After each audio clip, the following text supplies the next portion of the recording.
Welcome to Piano Inspires podcast, celebrating pianists, teachers, and innovators as they share their inspiring stories about the transformative power of music. Hello, my name is Andrea McAlister, and I am honored to be sitting here with Dr. Angelin Chang, Grammy Award winner for Best Instrumental Soloist Performance with Orchestra. Internationally acclaimed pianist Angelin Chang is recognized for her sense of poetry and technical brilliance.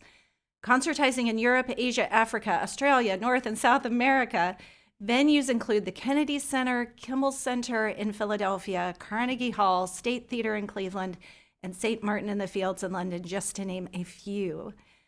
As the first artist in residence at the Kennedy Center in Washington, D.C., Angelin developed and launched the Arts for Everyone initiative. She performed at the U.S. Department for State, for the United Nations Women's Organization, and for World AIDS Day in New York for the United Nations before the Secretary General. In addition to being America's first woman pianist awardee, Angelin Chang is also the first pianist of Asian descent to win the Grammy. Dr. Chang is coordinator of keyboard studies, professor of piano, and professor of law at Cleveland State University. That is an impressive list of not just accomplishments, but activism in our fields. What brought you to this point? Let's go back to young Angelin, who was growing up in the Midwest. Okay. What led you down this path? Well, I think one thing is an insatiable curiosity, perhaps, to understand the world and better it however I may.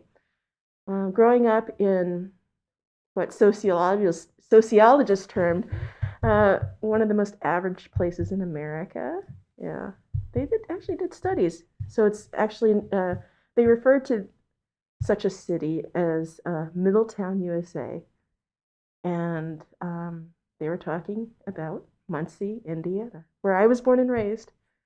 And I think seeing sort of mid-America, feeling like, oh, this is average. This is great to be average, but what is it like to be beyond this bubble? It felt like pretty much a bubble. Very, very safe, very nurturing place to grow up. Wonderful, wonderful teachers. Wonderful environment, very wholesome. And I think that probably had that worldview quest in me in many ways, musically and just internationally around the world, and and I notice in my travels and being with there in various diplomatic circles that we're all at the core, we're all people, we're all human, we have something in common, even though we try to distinguish ourselves, right? And it's all good, but I think at this juncture in time, it's great that we're recognizing the commonalities that we have. I mean, yes, we understand there are differences, and there's always this type of give and take. Yeah, interestingly enough, one of my teachers in Paris had mentioned we sometimes would talk politics, the French. Power never stays in one place. And if we remember that, it's like what goes around comes around, that we're all on this planet together, not separate. I think that's, for me, the big takeaway, and something that I feel music helps communicate as well, because it's about the heart. It's not just about, okay, the technique. As we have grown up to understand, our technique is to enable our voices to be heard, so that we can actually make music. It's about the music. Technique is a tool for music. Yes, so that's where I'm at. As you said, it's a tool for the heart and to express those sentiments that you just spoke of so beautifully. When you were younger, I know you said it was something that came to you, that this connection and this bringing music to the world was just in you. How did you discover that? Was it something that your parents nurtured, that your community nurtured? How did you find this? Because I would imagine, and we've all experienced this at young ages, we don't have that worldview, but it seems like this was something that was just bursting out of you. How did that come to be? Mm-hmm. I do think it does have a lot to do with community and family upbringing for sure, in many ways. And my family very much is like that, very uh, always having the public service element in mind. And I would have to say a lot of this uh, has come. Well, my father is a political scientist professor, and so that wasn't something that I intended to do. But I think there's a lot that yeah, even through his 90s, he's a professor at Ball State University in Muncie. That's how, and even through his 90s, he's still being a professor, which is amazing. But it's always this idea of human harmony and world peace. I think that's what it comes down to. And when I was a kid, it's like, well, no problem. Now I'm seeing, we have to remind ourselves constantly about how we can promote that world peace and human harmony. I find your journey to be so interesting because you've had opportunities to bring your music to so many different places and peoples and communities. And so when you left Muncie, take us through the journey of all of your travels and because it seems like everywhere you went, this activism and promotion of community went with you. Mm-hmm. And I think it's really organic. It's not something that I set out to do. Like, I want to be an activist, even though it's a great thing to recognize that within oneself. I think this conference, especially being at the piano conference, has really highlighted that. Yes, we are all activists, and we can be. It's not that it's only a few there or a few that it belongs to. It's our responsibility to do that. I think in time that has really helped to recognize and that it doesn't mean that you have to necessarily be on the streets protesting. Activism, yeah, we can be teachers to do that, help influence and guide and support the next generations be the best that they can be, and really give the community that perhaps we wished we had. And I think that's what really set it for me from the very beginning. It's like, well, what do I see missing and what do I wish for the next generation? Yeah, many things, including music, how I may have approached music or was taught music, for example. Well, this really worked well. I really love this. Or this, it's like, well, maybe there's a different approach that could be even better. And I think that's part of it that really happened, that really set it. And partially also coming back to where I was in Muncie, it's like, it was very, let's say, plain vanilla, very average. And I think that really probably, most likely, set that in motion. I always thought, well, if I were only in a bigger city, if I were only in a place where there was like so much classical music and big orchestras, I could great art that we've heard of, some big city or in Europe. And I think that's because I felt like, maybe there's more out there, that I did go seek that out. Even in my education, when I was at a very early age, I somehow in my heart I felt like, I really love to study in Europe. And I was very fortunate because with my father, he needed some help with attending conferences, and so there was one in Europe. And my mother, he was like, okay, he's going to go with my mother. My mother says, well, why waste the ticket? Take your daughter. She wants to go to Europe. All right, so wonderful, wonderful father took me to all the places that we could go with the origins of composers, great musicians, and visited all around Europe. This is before I even knew some of the composers, very young age. And I just fell in love with it. Because this is This is, a lot of the music that we were playing, like Beethoven, Mozart, all those, um, were how they grew up, what their house was like, that type of thing, or a lot of things. Anyway, so for me, that really set things in motion. That planted that seed. So when I had the opportunity to go studied in Europe, I did. I did, and that was a journey in itself as well. But So you ended up in Paris. I did. Yes. Before that, I was in Amsterdam for a couple of years, and in Paris for three plus years. Yeah.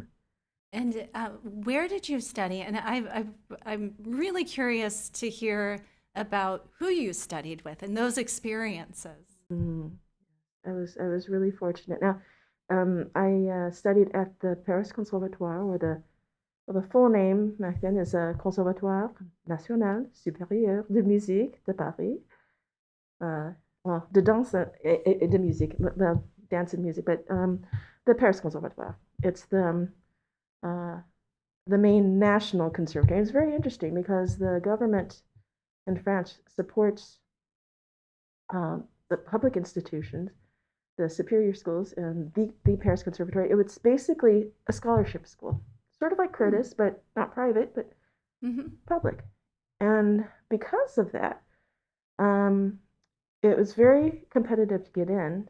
Just to give you an idea, there were over 300 pianists alone, not just other instruments, auditioning for a handful of spots. And there are several rounds. The audition wasn't like a 10, 20, 30-minute audition. It was more like 10, 20, 30-day audition in several rounds. And well, long story short, I was one of those selected. And when I called home, my parents didn't believe it. So which conservatory did you get in? It's like, oh. And how old were you when? I was in my teens. I won't specify. At such a young age to have that drive and the stamina to endure a 30-day audition. That takes a lot of willpower and self-discipline. Yeah, looking back, I think so. Because I was on my own. I did learn French in school, but it's not the same as being there, as one knows. And my parents didn't know anyone in France, and so I was on my own. Yeah, to find housing, to go through all this process, and I learned a lot. Let's put it that way. Yes. And while you were there, you studied with quite a famous composer. I did. Olivier Messiaen and his wife, Yvonne Loriot Messiaen. She was my piano teacher. And part of the process then was that I ranked really high on the entrance, so I was able to get my first choice, and she was my first choice, and I was so fortunate. Like hindsight, really is 2020. Never did I even dream that eventually the stars would align, and that it turned out that years later that his composition was Exotique by Olivier Messiaen was a piece that I was recognized for in the Grammy. And so for me, it was extra special. Of course, it's great to win a Grammy, of course. Well, but, I would imagine so. Yes, but the most special part, the more special part, really the most, was what it was for and who it was for. It was paying tribute to my teachers. And really, but for my teachers, yeah, it's like, and it was interesting because when you had to go to do those acceptance speeches to get your trophy at the Grammys. Well, I did make mention of that. But for our educators, music educators, we wouldn't be where we are today. I mean, I know I wouldn't be here, but for my teachers, because my family, they're not in music. I mean, they never made me practice or anything, but it was the joy of music making that really propelled my interest. And you know what? At the Grammys, that got a standing ovation. mentioning music educators, and and the year after, immediately, I mean, that took note. There's now a Music Educators Award, which I'm really actually so gratified and fulfilled to be part of. Yeah, and in that process. So it's really for me so fulfilling, going full circle in many ways. So I know that, of course, winning a Grammy was such a special moment. And as you said, you talk about the educators who helped really pave that path for you to have that opportunity and how special they were. It's pretty special for you and for all of the pianists and young people looking at you saying, "Oh, look what she did." So not only I feel like you're in such gratitude of your teachers, but I see your win also as such a role model for the next generation. And I don't know if you've had any stories or ways that you've seen that impact of the next generation, or how your win has changed at least a little piece of the world.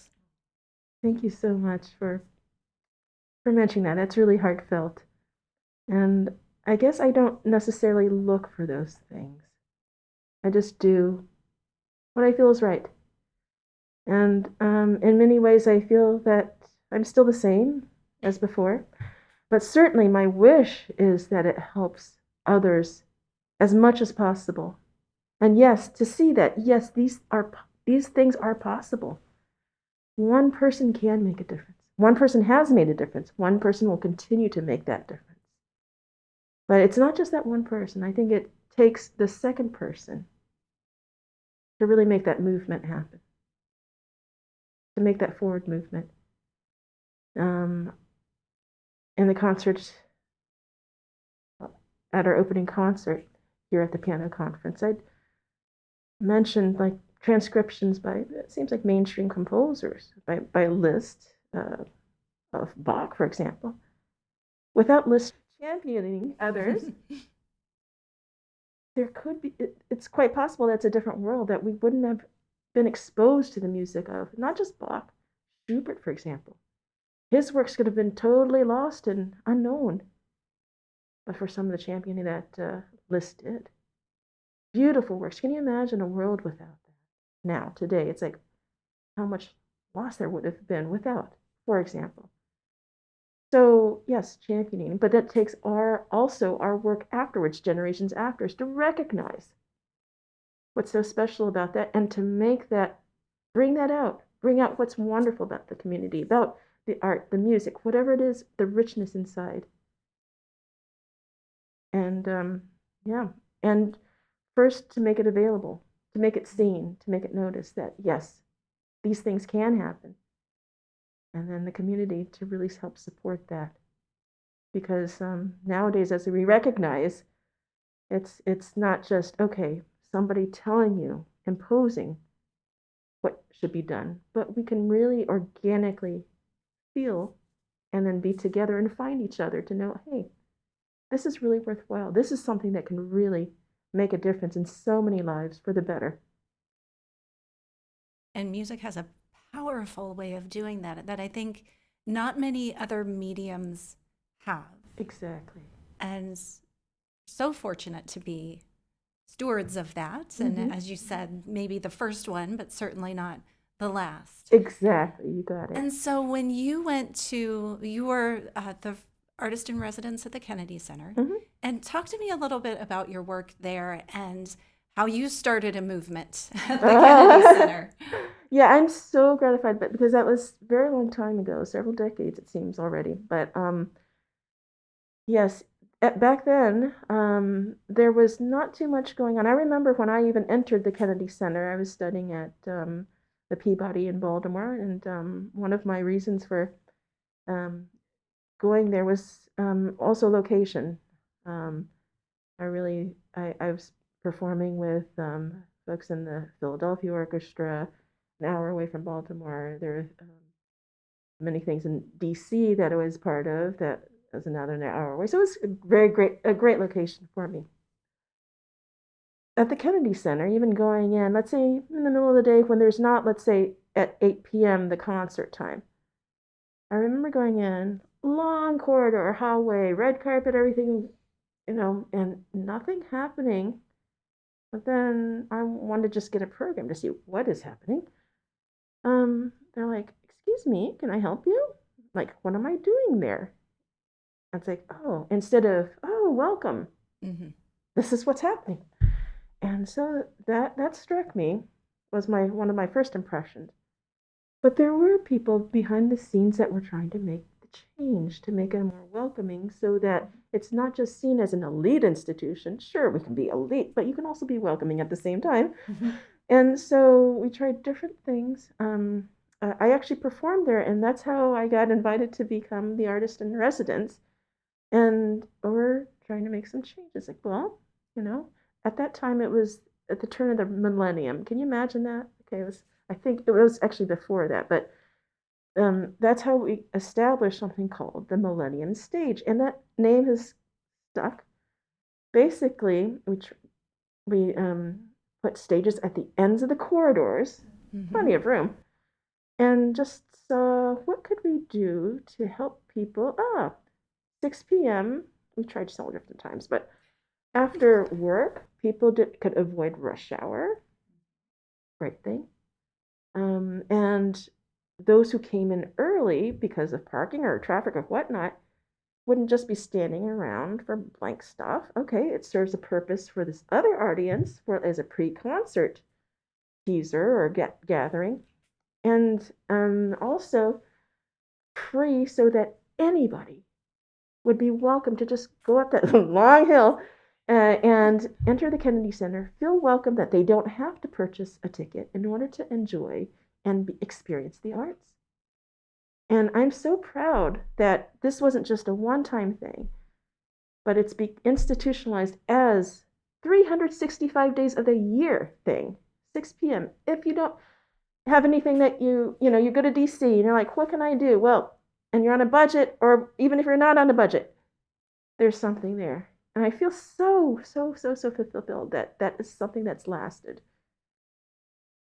That's wonderful that you've established that connection with the community that clearly was lacking before. I mean, if you felt like you were an intruder, we shouldn't feel that when it comes to music. And you recognize that, you made that change. And like you were saying, it was one person who said, wait, why is this the welcome I'm receiving when we could welcome people with music? And it has lasted all these years, 365 days a year. That's just amazing. Now, I'm interested, from Kennedy Center to your work with so many different organizations. United Nations was one of many that was listed. Was this a route through the Kennedy Center that you came to these other organizations? How are you getting involved with these other organizations that are helping to promote change and unity in the world? Well, it seems like sometimes it feels like it's all disconnected. Sometimes then you think, oh, it is actually very connected. Well, I also did programs at the U.S. Department of State, the State Department, and I think somehow it all sort of fit together in many ways. It's like, yes, there's this other program that is of interest, and certainly playing for the benefit of the United Nations Women's Organization. Yes, definitely, and that was something else too, to go to Nepal for the very first time. It was such a very spiritual place. It was amazing, and I remember also being treated so well, like royalty. Even I played for royalty back then, and chauffeured and just first class, everything, and essentially having an entourage all the time. I felt, I would really like to understand and get a sense of what's really there. Meaning, like, not just what we see as presented to us, but, even something like a local dish, a food or something, or something that's local. But I was surrounded and I could see, and I felt well protected. It was wonderful. Go to visit these different sites and just hidden umbrellas, parasols, beeline, like peeking out. And I see, what are we trying to hide ourselves? Or they're very thoughtful in hiding me, but where are we trying to hide from? I see out there in the plaza,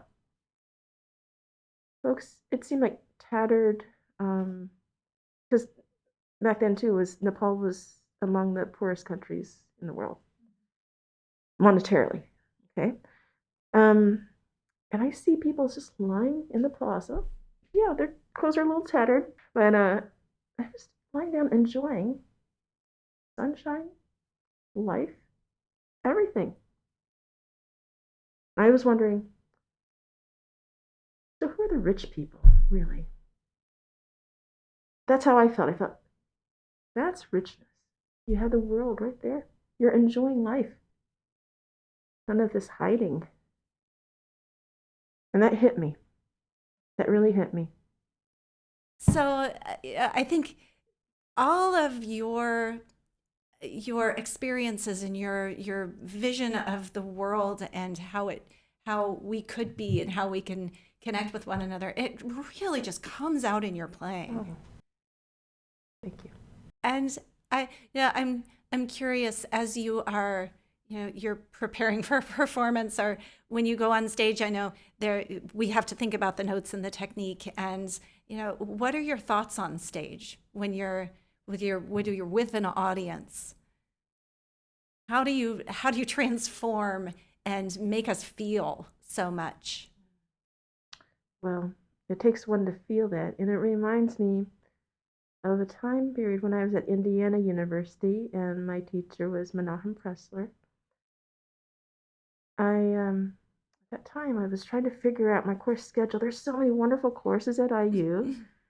Should I take Schenkerian analysis? Should I take advanced theory? What theory class should I take to better my piano playing? To understand, the repertoire. And you know what Mr. Presser told me? And I thought, this strangest thing. I try not to tell theorists, but sometimes I do. But he says, my dear Angelin, it doesn't matter what you take. Like, it doesn't matter. It doesn't matter, right? What? Oh, Angelin, it doesn't matter what you take. We must feel the music. And to me, yeah, it seems like, well, if you know Mr. Presser, you understand. And I understood. Oh, yes. It's how you apply, how you implement, how you relate. Not just the facts, not just the technique you can mention as well. Mm-hmm. And so I it seems like when we look backwards, and mention like the stars aligning in many ways, hindsight is 2020. That there's things that resonate with one. I understood that right away. It's like, oh yes. Okay, I'll just take Schenkerian analysis. No, but it's like, it's like you'd mentioned, sometimes it goes right past us. But I felt that also. I understood. And sometimes those signs help shape us to know who we are, not just somebody telling you what you should do, but really feeling. And that, I think, also translates to the performance as well. It's sure, we work so hard to make it look like there's nothing to it. And the reason that we do that is so that we can transmit that message. And for me, it's about that message, not like, okay, I'm telling you this is the message. But what is that transcends that? What is music about? It goes beyond words. It really does. It's for me, it's where and we all know this. It can really speak for the heart what words cannot do. Right? And so if we avoid that, then it sounds like we're avoiding that. And for me, that's what it's about, and that's what I like to relate because and it for the longest time I felt that from a very, very young age, and I felt very different. Like I thought, well, that's partly what when I went to Europe that really resonated with me, the type of education and understanding, the cultural understanding of the depth of what's there. At that time, I felt like other places that I was entertaining, or at least what I saw, there is a trend for playing fast and loud, competition playing, and that was rewarded. And certainly, it's really fascinating to see that. But for me, that didn't really resonate with the competition aspect of okay, you know. And so I was always surprised if somebody could relate to what I was doing. So I thought, well, I'll learn to play fast and loud. But really, what I'm like wanting to do is something from the heart. And I was always surprised that people could feel, if they did feel anything. Sometimes they don't. But when they do, it's like, wow, you understood what I was getting at? Oh. And I felt that so much being here at the conference. It's like, wow, you understood that. Cool. But it was very clear at the concert that the audience felt that from you. And there was an energy and an emotion in the room that like you said, you can't put words to, but you felt it. You definitely felt it. I know we've talked a lot about music in the world and how we can make a change. I want to look forward now. And we're at this time where there is a lot of division and there is a lot of disagreement, and there's a lot of tension in many places. Fortunately, we're experiencing the opposite of that this week in this environment that we're currently in, as we are all surrounded by pianists and teachers, and we're feeling it. How do we carry this out into the world? What does it look like? Let's say, if we fast forward 10 years and say, how has music transformed the world? How can we take this message out and really make a difference? I know we might think that, well, just in my small little community, I can do a little bit, but yeah, how does that change the world? Yeah, planting the seeds does change the world. And for me, I think the message is also understanding that the arts, music, is for everyone. I mean, a lot of times we're talking about classical music, highbrow music, but where did it originate? It wasn't highbrow. We made it highbrow, so to speak. Nothing wrong with highbrow or lowbrow or medium brow, It's for everyone. And that's one of the things I learned at the Grammys too, because when I was nominated, I thought, oh, I'm going to be a fish out of water here being a classical musician, because all I knew was I saw on primetime TV. But even then, going there, it was a community, mutual respect all around for all genres. It wasn't, oh, because you're not pop, you're not like hip. It wasn't that at all. It's just that primetime TV, there's just a small segment of what they could make money off of. But anyway, right? No, nothing wrong with that, because those type of things would help fund things that were may need some more support. And did you know that the Grammys is actually the largest fundraiser for all their activities, including a lot of great programs that help musicians in need, for example. So that's fabulous. Yeah, and we don't see that. And not until I won did I even know about some of these programs that were like behind the scenes, like, oh my gosh, there's so much more. Just like there's so much more here in our conference. Each individual brings so much, but the organizational part to institute what we value in that sense that help the next generation. Now, with all the division and all that, I think partly it's because there's not this type of communication and understanding. And so there's the tendency for us to just be in our group that we feel safe and secure, and everything else out there is like, no, don't touch that. Whereas I feel it's the opposite that needs to happen.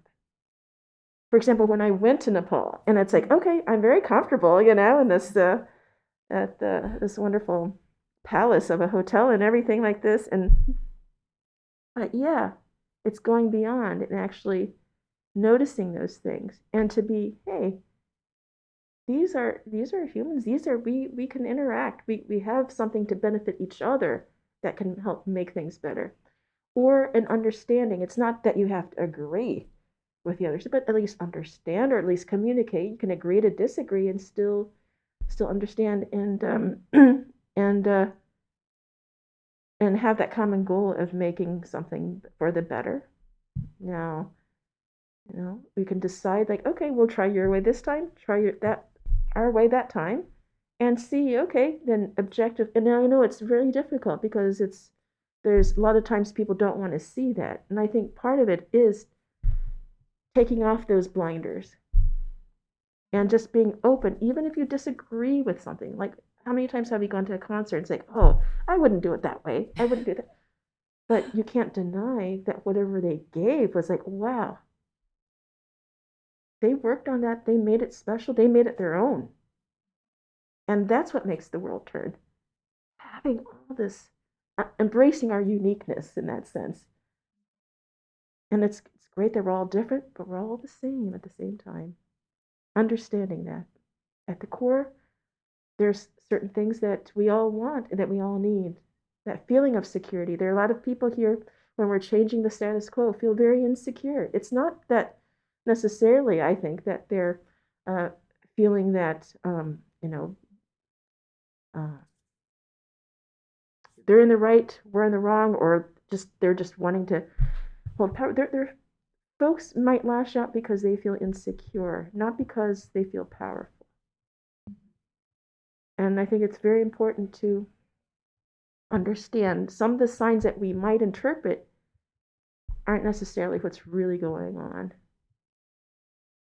And see what we can all do to have that mutual understanding for world peace and human harmony. Right. Just a small little thing. We as musicians can, yeah, I say it kind of facetiously, but seriously, Yeah. that music can do that. Absolutely. And you are proving that day in and day out. And we really thank you for all the work you have done and are doing to create that place that we all hope we can get to someday, but we're also in it now. We're also seeing how it's happening. It's happening. It is happening. Music is that connector. Absolutely. And it's just beautiful. Well, thank you so much. I do want to end with one question because this is the Piano Inspires podcast. So I'm sure we have, this will be a good way to bring all of these conversations together because it's just been a transformative conversation. I am uplifted. I want to go out and just do good for the world right now, which I know we are all doing through music. But so how does piano inspire? How do we take piano? How does that inspire? It's a great question. And for me, piano, it represents all the whole range of an orchestra. We have 88 keys. We can see them. It's all out there. And they can all create harmony. There's dissonance there. There's everything. It's the world. The world. I think it's one of the reasons that I went towards piano versus another instrument. Growing up, there are a lot of different instruments that I was fortunate to experience. But the piano, that stuff, because I do feel that it represents the world. And if the piano can be in harmony, we can make harmony. We can make harmony out there as well. So that's how, for me, piano inspires a reflection of how we can coexist together, make different things. Combinations of beautiful creations happen. We can also express that angst that we all might experience. There's dissonance, there's resolution, there's everything there. And it's how we make it. It's what we do with it that counts. That was beautiful. Thank you so much, Angelin, for sitting down and talking with me today. Thank you, Andy. My great pleasure. The Francis Clark Center is a not-for-profit educational organization that serves the advancement of piano teaching, learning, and performing. Divisions include Piano Magazine, Piano Inspires Kids, Journal for Piano Research, National Conference on Keyboard Pedagogy, the New School for Music Study, Piano Education Press, International Online Teacher Education, and Piano Inspires Online Community Hub. Please visit us at pianoinspires.com to learn more about our impactful work and inspiring community.